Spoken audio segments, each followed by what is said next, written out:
Marilah kita berdoa sebelum merenungkan firman Tuhan. Terima kasih telah mengasihi kami di hari yang telah kami lewati dan menganugerahkan bagi kami kasih di hari baru ini. Kiranya Tuhan menolong kami supaya hari ini kami dapat menjadi pelaku firman yang setia. Biarlah Tuhan memberkati kami yang hendak membaca dan merenungkan firman-Mu. Amin. Renungan harian keluarga, Kamis 5 Januari 2023. Yehezkiel pasal 36 ayat 31 hingga 32. Dan kamu akan teringat-ingat kepada kelakuanmu yang jahat dan perbuatan-perbuatanmu yang dan kamu akan merasa mual melihat dirimu sendiri karena kesalahan-kesalahanmu dan perbuatan-perbuatanmu yang keji. Bukan karena kamu aku bertindak, demikianlah firman Tuhan Allah. Ketahuilah itu, merasa malulah kamu, dan biarlah kamu dipermalukan karena kelakuanmu, hai kaum Israel. Judul renungan hari ini, Tuhan bertindak. Saat ini, banyak orang bangga dengan apa yang dia capai dan miliki. Terkadang dia lupa bahwa semua itu pemberian Tuhan, dan itu bukan karena perjuangannya semata. Begitu pula dengan karya keselamatan yang dikerjakan oleh Tuhan Yesus. Ia anugerahkan kepada semua orang, bukan karena perbuatan baiknya, jasanya.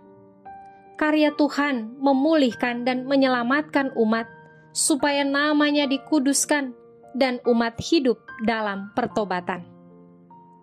Firman Tuhan saat ini menegaskan bahwa tindakan pemulihan dan penyelamatan Allah menyebabkan umat merenungkan tingkah laku di masa lampau dan merasa malu atas hal itu.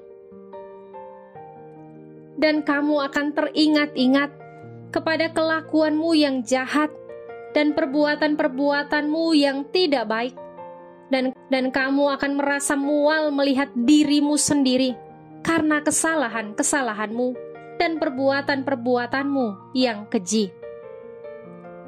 Artinya, pemulihan Tuhan pada umat membuat mereka merenung kembali semua kelakuan dan perbuatan yang jahat baik. Ketika dibandingkan dengan karya Allah yang menyelamatkan mereka, membuat umat merasa mual, jijik atas semua kelakuan dan perbuatan jahat. Tuhan ingin mereka bertobat dari semua perbuatan dosa yang adalah kekejian. Ditegaskan bahwa tindakan penyelamatan Allah bukan karena umat, tapi karena Ia mau menguduskan namanya.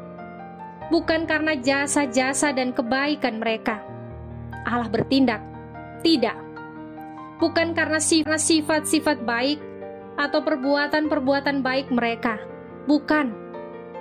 Karena Allah membutuhkan mereka atau berharap mendapat keuntungan apapun dari mereka, tidak. Dalam hal menunjukkan rahmat-Nya, Ia bertindak berdasarkan hak istimewanya, bukan karena kita layak mendapatkannya, melainkan demi kehormatannya sendiri. Ketahuilah bahwa keselamatan yang Tuhan kerjakan bagi manusia itu bukan karena usahanya dan jasa-jasanya. Manusia cenderung menilai tinggi jasa-jasanya. Orang percaya harus mengakui bahwa keselamatan adalah anugerah Tuhan dan bukan kebaikannya, tapi karena rahmat Tuhan. Dan bukan jasa kita yang membuat kita menjadi orang-orang kesayangannya sehingga diselamatkan.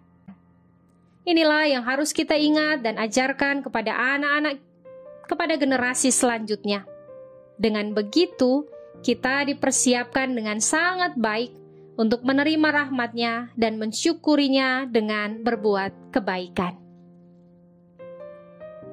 Mari kita, ya Tuhan, kami bersyukur karena dapat memahami bahwa Engkau menganugerahkan keselamatan itu dengan cuma-cuma, karena anugerah, bukan karena segala kebaikan dan usaha kami. Sadarkanlah kami, supaya kami bertobat dari pemahaman yang keliru tentang keselamatan. Amin.